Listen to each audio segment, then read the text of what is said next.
The sound of an early spring morning flows across the land. You go out for your early morning walk or run. You find a good trail to run along, and it seems to go straight for miles, with wider curves, passing over massive bridges and trestles, and even through tunnels.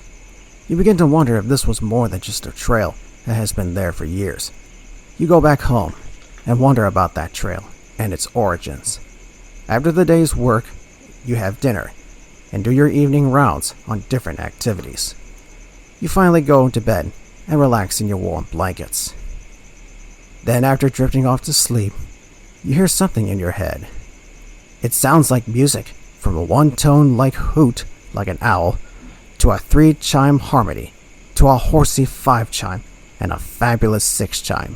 You see the trail again in your dream, and something odd happens. The weeds begin to shrink. Wooden ties start to emerge from the ground.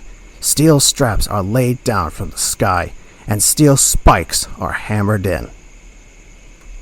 You hear the strange music sound again. Then you listen to what sounds like drums approaching fast. A light appears, and a peculiar machine shows up from behind the trees.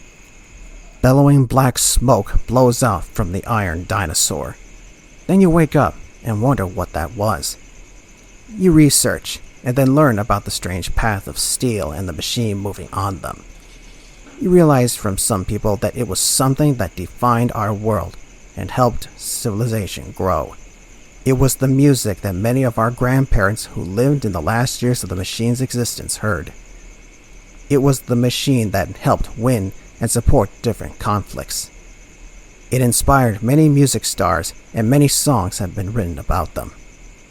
It was a machine that was alive, like a thundering dinosaur, with various parts moving in and out of it, and the sound of hissing coming from it when it stood still.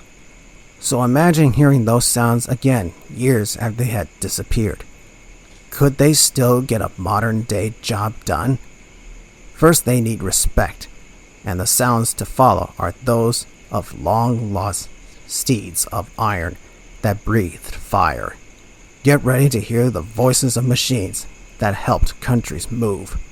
What if they can come back? It can be possible after you listen to the sounds of a machine that rules the steel road. Let's return those metal beasts to their rightful place on today's ribbon of steel and sing their praises to the next generation. Imagine a modern world, a new era, when these consists, known as trains, were pulled by steam locomotives. Listen to their whistles.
So beautiful are steam whistles that a certain individual by the name of Ellen Purrington, a famous 1950s steam sound recorder, tells it in the following story. Listen and enjoy.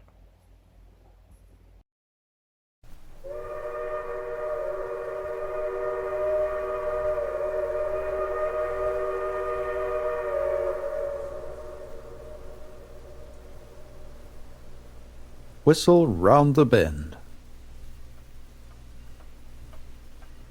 Far off, down the years, there echoes on memory's right-of-way the whistle of old number 67, rolling round the bend into our town. The winter hills, the black trees in the snow, the nestling valley, the green and red pinpoints of the switch lamps, the line of the single-track railway. And that small and beauteous far-off sound muted by distance, the chromatic two longs, a short, and another long, and lingering, so very lingering. Aye, it has been all told before, the passing of the steam locomotive, and the lost American sound of the chime whistle, floating across the sunny groves and over the fences of evening. It's these whistles that the narrator focuses on this story. Somewhere in the green and growing life of young America, ordinary workaday artisans caught beauty in the arrangement of their pipes and valves when they discovered the lovely, sibilant, blended timbre of two separate whistle tones, scaled like chimes and blown together. And the engineers and the public loved the whistles, and they gave voice and melody to the thoroughbreds of the iron stable.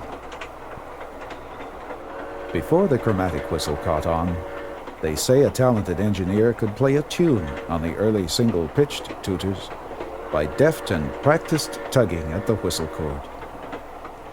But afterward came the authentic music of the chime whistle as we know it, as we knew it. The narrator shares his love not only about whistles, but everything that goes together with it.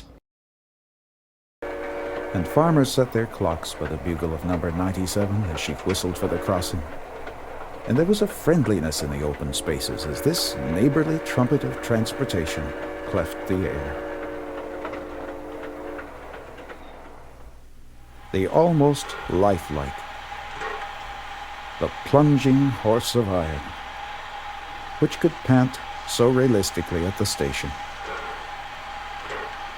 had found a voice as well, mechanically contrived to be sure, but partaking of the mellow landscape, the gentle distances, and the warmth of summer nights.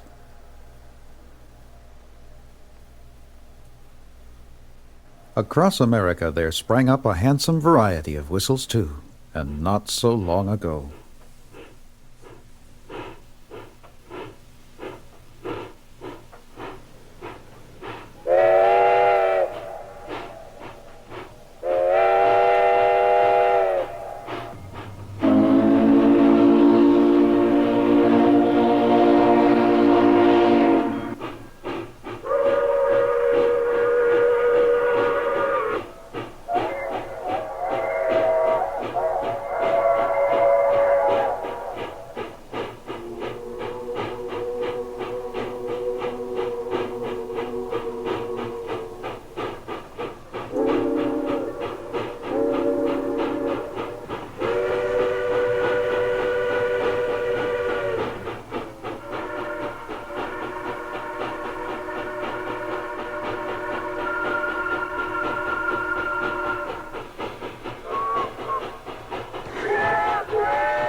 the stentorian blasts of the big Hudsons on the New York Central shouting, "Mind the open crossing and get far out of the way."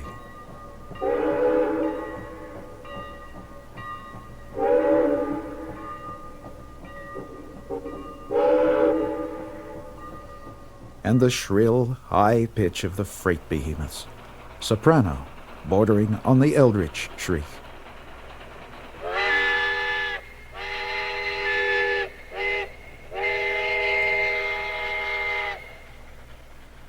When American freight engines were imported into Britain during the war, and the townsfolk heard their high, tumbling hoot-hoots flying o'er the glade, they called them rightly the banshee whistles.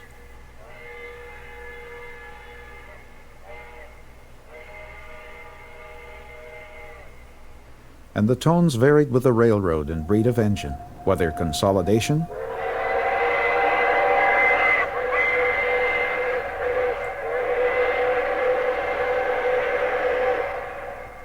Pacific,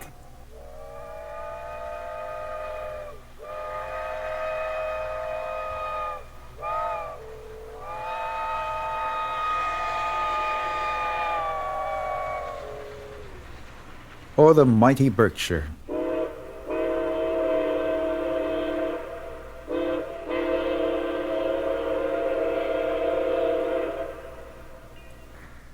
And those wood-coached trains that puffed from hamlet to town and picked up the traveling drummers, and the housewives going a-visiting, and the farmer with an errand in town, are vanished forever. And so are the red plush seats, the gas lights, the brass-bound luggage racks, and the blue-coated conductors with polished brass buttons. The narrator appreciates how much people back then loved these engines, and how they took care of them. These trains were drawn, like as not, by those little thoroughbreds, styled American in the classification manuals. In wheel arrangement, 440. Big drivers, tall smokestacks, simple valve gear, and friendly engineer in the cab. They took a pride in their engines, these railroaders, and somehow found time to. And when old 67 made the daily trip from city to rural junction, and had a few hours to spare awaiting the return trip, the engineer and fireman used to polish the brass pipes on the boiler until they shone, and paint a bright red band around the smokestack like a ship's funnel. And the engines of the slow freights, of the short lines and the modest lines, Moguls mostly, 260 in wheel arrangement, used to haul their brief trains with a red four-wheel caboose on back. Not only the whistles were important, the narrator also explains how every sound of a steam engine was like a musical instrument.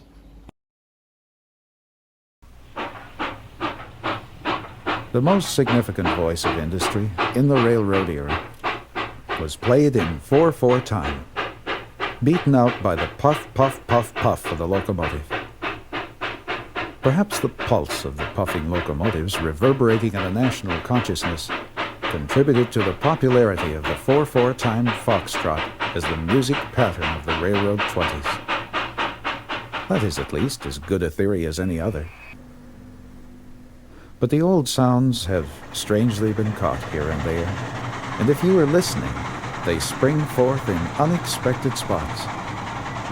Suddenly, in a Duke Ellington recording of Sophisticated Lady, when the saxophone trio is embroidering the melody with glissando smoothness, you hear the blended tone of the accommodation local, the low, wailing whistle as she approaches Junctionville of long ago.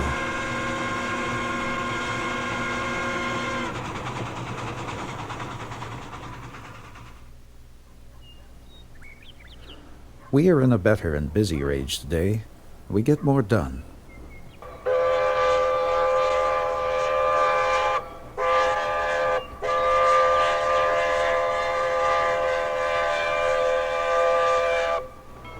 But an era in railroading has passed.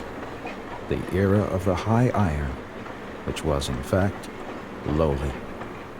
The era of the combination freight and passenger local.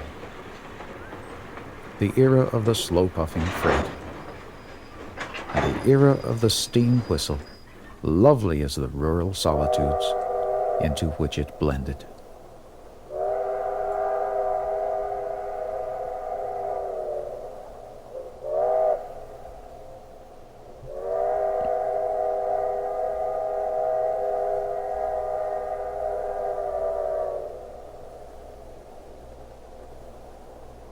Farewell, O chime whistle, lullaby to the farmhouse. Farewell, old sound. Farewell, O first authentic blues in the night.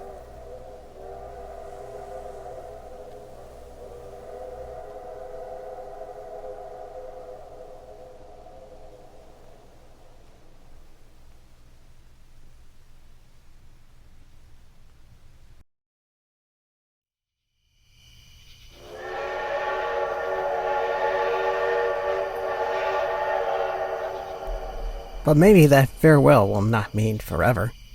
What if we can bring steam back? And what kind of this extinction of the iron horses did not mean forever gone? My name is Alec Butler, and welcome to a new railroad podcast called Revival Steam. This podcast will have fiction text narration that I do myself in each episode. It will make you imagine a world of steam-hauled regular freight and passenger trains in the 21st century.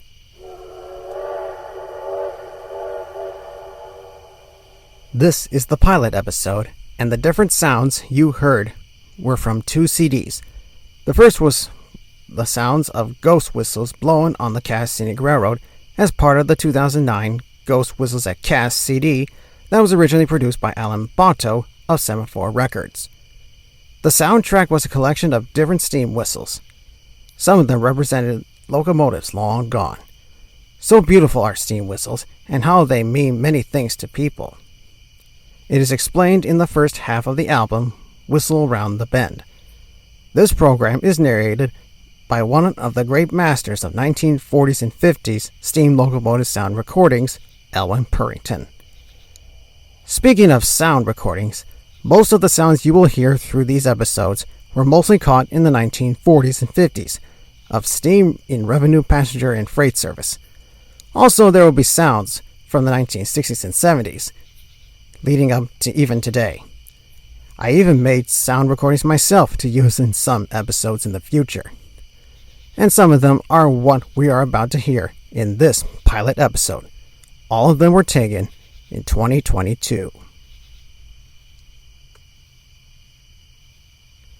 But before we listen to them, I want to explain a bit about myself and my dream. At the time of this first episode, I am 28 years old. Ever since I was born in 1994, I have been obsessed with trains, mostly steam trains. I missed the chance for the NS Steam program that ended on December 7th, 1994, 3 months after I was born. That year was also the last time that CSX allowed steam excursions on its lines. I was lucky enough to land 3 mainline excursions for NS 21st Century Steam program that ran between 2011 and 2015. This included the famous first public excursion over the Horseshoe Curve in Pennsylvania since 1977, behind famous excursion star Nickel Plate Berkshire 765. But in the last few years, things have been silent, except for Union Pacific Big Boy 4014 appearing a few times a year. But a new chapter in my life began during the renaissance of steam between 2011 and 2017. When 21st Century Steam program could not do fall excursions in the fall of 2014, I started what I initially thought was going to be part of excursion operations.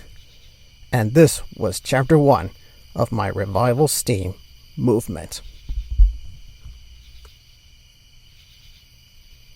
Where did I get this idea? In 2008, the British Railway Preservation Group named the A1 Trust constructed a new steam locomotive representing the long-lost A1 Pacific of the London Northeastern Railway, also known as the LNER. Named Tornado, this was a steam engine I had never expected to appear in my lifetime. Some groups in America inspired by this project are still planning to construct long-lost classes of steam locomotives that never made it to preservation. One of those groups is the T1 group, currently in full swing building T1 4444, number 5550 of the Pennsylvania Railroad. They would call it a replica, but I would call it a next-in-class. This means there was no 5550 in revenue service days, and is the newest member of the class after the original T1, number 5549, was scrapped along with the rest of the class. So the idea came into my head to create a list of next-in classes of different steam locomotives from railroads that are no longer with us. Some railroads, during the 1950s, had scrapped all of their steam locomotives with no survivors. It took me around 3 years to complete to get to 6,799 of the steamers. I kept the number of engines in each class between 1 and 4 to keep the small number of them down. This was to ease the construction cost and control the pollution level at a minimum. Then came another chapter in my dream, developing plans and rough drafts of returning steam to America's revenue freight and passenger trains.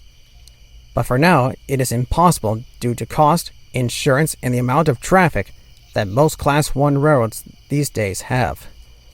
These operations will be the American version of a Plandampf. The word Plandampf is a German word for steam plan.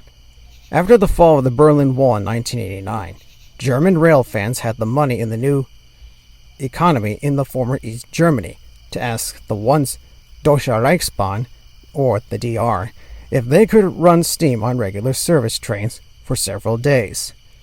The advantage that German railways had to make this happen was that they had shops, roundhouses, water tanks, coal facilities, and personnel to run the small fleet of steam locomotives that was still available for these events.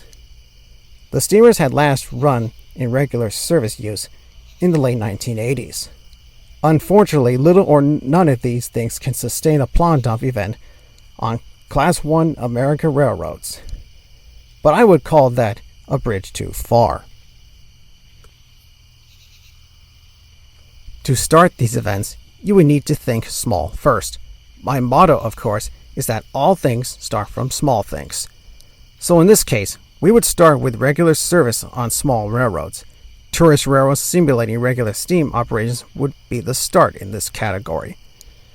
Then come the small switching railroads, and then later on to the short lines of less than 5 miles of track. These would involve switching engines from tank engines to 060s or 080s. The short lines that are 5 to 10 miles in length come next. Once that is accomplished, we move to regional railroads with a single line before moving on to those with multiple lines. This ascending line from switching railroads to large regional systems is what is to convince Class 1 railroads to start introducing steam back to revenue-hauled freight or passenger service. And when it comes to Class 1 railroads, again, you would need to start small. This trend starts with switching jobs, then on to branch lines, local freights, short-haul manifests, before ending up with some of the long-haul manifests. The only catch is, with the long-haul freights, is that steam must only be switched between diesels or steamers from other railroads for the rest of the way. In terms of passenger trains, again, we should start with tourist railroads simulating real passenger train service. Then, along with the short line and regional railroads, a team of passenger train specialists in terms of preservation would introduce exceptional passenger train service to any unique location or with more spectacular scenery for enjoying the ride while trying to get somewhere. It would have to be rare to do this on Class 1 railroads on my part. Also, with long-haul manifest freights, Amtrak trains will start with short-distance trains and with long-haul Amtrak trains later. There will be engine changes at specific points along the route. As this trend continues, other things will follow another parallel trend. Some of them include the following: First is adding water tanks and fuel stops for the steam locomotives. The second is setting up shops to maintain the steam locomotives as well. This would involve some cities with so-called museum shops where steam locomotives can be serviced, repaired, and overhauled. It is doubtful that roundhouses will reappear as well, but to me, they can only be found on regional or short-line railroads when necessary. Third would be the employees to run these steam locomotives. Steam locomotives back then, even during the 1990s, were labor-intensive. But I believe since those times leading up to the present, new technology has been developing to make overhauling and servicing steam locomotives somewhat more straightforward and safer. Speaking of technology, it would also apply to the locomotives themselves. First would be the fuel that they would be burning. In recent years, some groups in the railfan community began to look at experiments to keep these steam engines running with the minimum pollution they produce. For example, the Grand Canyon Railway's steam locomotives burn recycled vegetable oil. Their crews said that the smell of the steamers burning this fuel reminded them of hamburger stands, if you know what I mean. Another good group, known as the CSR 130 group, is interested in turning a steam locomotive to burn biomass fuel, pellets from the plant material, and reduce pollution. There have been tests in recent years about the progress of this project, but as of October 2022, nothing has happened as of updates. One more ingredient to add to this is that if steam locomotives were to run on Class 1 railroads again in revenue service, they would need to be equipped with positive train control, or PTC. In recent years, there have been several train wrecks due to a sleepy engineer, crews having distractions, drug-related issues, or other things that can cause human-related accidents. So PTC was instituted on some lines to reduce the number of these accidents. Safety is another concern. In 2018, a person was tragically killed by stepping into the path of Union Pacific 844's excursion train as it returned to Denver, Colorado from Cheyenne, Wyoming, with a Frontier Days train. People getting too close to the tracks is a significant concern to me. I would recommend that people doing close-up shots must set a camera close to the tracks, getting back from the right-of-way, and taking some pictures while not being so close to the tracks. I hope these RS events will address this and other safety concerns. Also, it is when to run these events. As I mentioned earlier, steam plants in Germany lasted for days at a time. For these RS events in America, I expect them to operate around the same amount of time that students have off from their studies and enjoy the fun of railfanning real steam trains. These times would include weekends, school breaks, and even on selected days during the summer. The only 4 days these events would not run are on Thanksgiving Day, Christmas, New Year's Eve, and New Year's Day. These events would need months and a year's worth of planning and preparations for them to happen.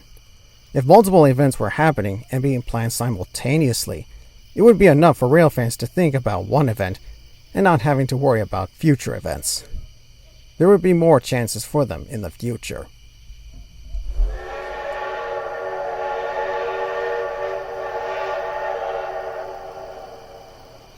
I might seem like a dreamer, but I view myself as a visionary.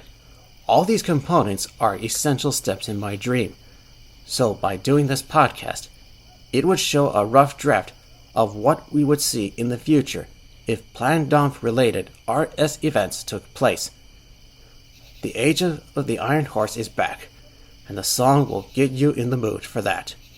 So nothing more needs to be said. This is Alec Butler of Revival Steam, and we will be back tomorrow.